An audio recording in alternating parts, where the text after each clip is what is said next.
I'm back again. Nami sa among bukid na po diri sa Del Pilar, Pinay. Diri mi nagluto og binignit. Ganahan ko imong anak ko ni diri og kanang cottage. Diri nga part. Ganahan ko tukuran ako ni siya. Gamay kay nga cottage good. Ana, para at least namay tambay-tambayan. Anyway, pwede po ka magduyan di ani. Ay daghan mang mga kahoy-kahoy. Gamit kini ako mga napalit nga camping chair. So mapadagat mi or mapabukid kana gamit kay namo. Og mapadagat mi dito po mi sa Sibutan.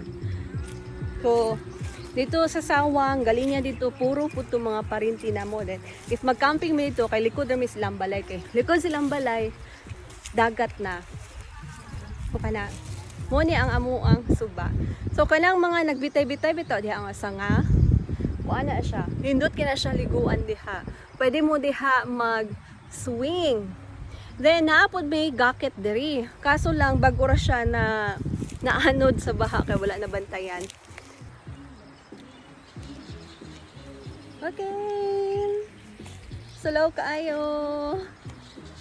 So diri jud ko nagsigig kaligo sa una. Muna nga hamis kaya nga ko ang panit.